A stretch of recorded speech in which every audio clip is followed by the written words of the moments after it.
Have you ever felt like you literally wanted to claw your eyes out because you were watching someone talking about money mindset on the internet who clearly didn't have to worry about money, and you're watching them, looking at them talking about money as energy and personifying it like their best friend, and you're just sitting there like, I have to pay my bills. This is so not applicable to me. I've been there, and that's why I want to make this video. Because you're not alone in thinking that way, but also that is the type of thinking that will keep you stuck. And I am speaking from experience. Hi, everyone. It's Gigi, and welcome back to my channel. We talk all about the law of assumption, mindset, spirituality. Don't know if YouTube is going to give me a hard time for saying the name of this book, but I'll say it this way instead. You are a bad arse at making money, written by Jen Sincero. I just want to read a few passages. She's really transparent about her origin story. She had a terrible mentality when it came to money for a really long time, and then changed her life. I think it was in her late 40s that she really allowed herself to embody the principles that she talks about in this book.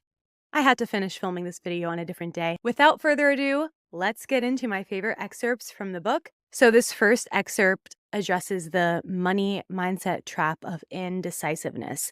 So many of us waver when it comes to our decision to finally get good with money, to be on good terms with it, to be in a state of overflow. She writes, human beings have unlimited potential, and most of us are just scraping the surface of our powers. If you're not where you want to be financially, think about where you're holding yourself back. We pretend we've done everything we can, and we work harder and harder doing the same things we've always done, hoping for different results. Meanwhile, there is almost always a solution right in front of our faces that we're ignoring because we've decided it's out of the question. There's a big difference between can't and don't want to. Getting rich is not necessarily about working harder. In fact, it is usually about working less because you're making smarter choices. At the core of your being, you are consciousness, and you have all the power within you to make a decision and see it through. And this applies to every single area of life. Money, especially, is one of those human things that we have all these hang-ups about. But we have to realize being rich is a spiritual thing. It allows us to amplify the best parts of ourselves if we allow it to, and to give generously to others and to make the impact in the world that we want to make. We have to be decisive about it, and we cannot fall into the trap of, oh, is there some kind of moral or religious or ethical reason why I shouldn't have a lot of money and I feel guilty that I have it and they don't? None of that anymore. This is a very black and white decision. Are you going to be wealthy, or are you going to stay where you are? This next excerpt is about clarity and responsibility. And I know in the law of assumption community, we have a very limitless mindset when it comes to money manifestation. And I don't want you to confuse limits with clarity around getting specific about the numbers that are involved with getting what you want. So don't take it from me, take it from Jen and the many millionaires that are out there who talk about the importance of getting really familiar and really intimate with how much you're making, how much you are spending, and understanding where your money is going very precisely. Not getting clear about your money is probably the number one trap that I see, and I myself fell into it so many times. It held me back until I finally started stepping into the identity of the person who is fearless around looking at the details and just confronting all the numbers head on and making peace with them. That saved me so much of a headache when I finally started doing that. Jen talks about this. She says, treat money the way you'd like to be treated. You're having a relationship with money, and in order for things to go well, you need to put time, focus, and love into the relationship. Take an interest in its life. Get clear on how much money you have, what you're bringing in, incomes, investments, how much you require each month to live, and where each of your dollars goes. What you focus on, you create more of. This will take approximately 15 minutes a week, in case you're getting ready to reel off into overwhelm boredom land. She also has a bunch of other tangible tips on page 220, but another one I'll quickly read is be a good host, make room for money, and make it feel welcome. Nature hates a vacuum, so create space for your new money to fill it up. get a financial planner and set up a retirement fund, investment funds, or a savings account. Make it a no-brainer so you have places to put your money when it starts pouring in. If you've never made much money before, it can feel overwhelming and confusing to know what to do with it once you have it. And your panic could cause you to psychically repel it. I've been there. I don't know about you guys, but I have so been there. Prepare the nest and you'll be more confident and excited to get rich. This could take 15 minutes, again, just 15 minutes, on the phone, and it costs nothing upfront for a lot of financial planners who work on percentage. She also goes on to say, don't take failure personally.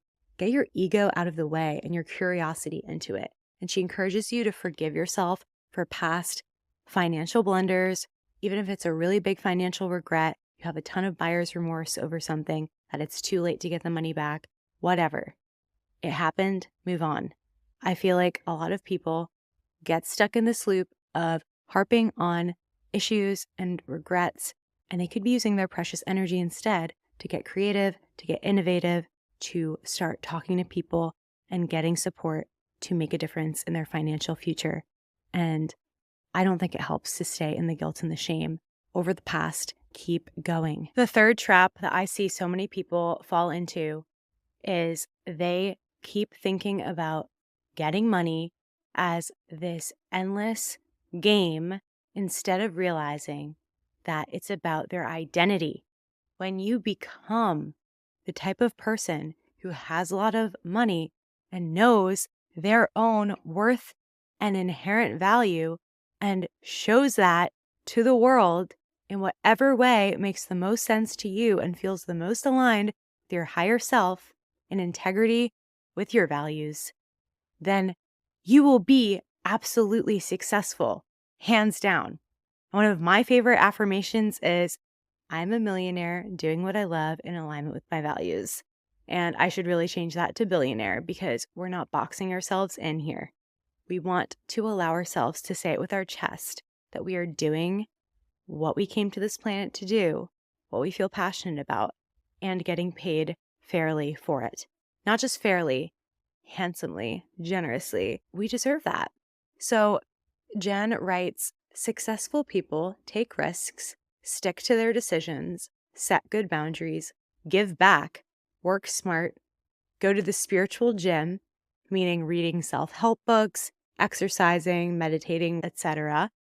They delegate, they constantly learn, they stay disciplined, they're focused, they practice patience, they get back up instead of giving up, they're very resilient, they show up on time, they give things their all, they know what's going on around them, and they know what's going on with their money. Hi guys, Editing Gigi here. Since we're talking about money and generosity, I really want to quickly mention an organization that one of my amazing clients brought to my attention. The organization is called Comunidad Intihuatayasi. I hope I didn't say it totally wrong, but anyways, I just wanted to support this organization that is helping wildlife in Bolivia, and I'll insert a little picture here of what the website looks like. Any amount helps, or at least spread the word about this incredible organization that is helping save wildlife that is in danger. Anytime you feel like you're in a rut financially, just tell yourself, this is interesting. I guess I'm not being this person that Jen's talking about who embodies all these characteristics, and that's okay. Let me just go switch over back to that identity of the person who would be making smart growth mindset decisions about their money and not sit in the lack victim mentality. And it's really that simple. I'm not oversimplifying it. You can change your identity overnight in terms of how you choose to think about money. You're not going to make any reckless decisions in the 3D, spending what you don't have, but instead you can start acting like a millionaire would in terms of responsibility and in terms of expansiveness of your mindset. That is 1000% possible from 1 minute to the next because we're always shifting states. And I've talked about this in terms of quantum mechanics and Neville Goddard, who talks about states. It's a state shift away. You can absolutely be in the right reality by making a decision. And it doesn't have to be this really long drawn out process of undoing all the money stories you have from your childhood and how your parents interacted with money.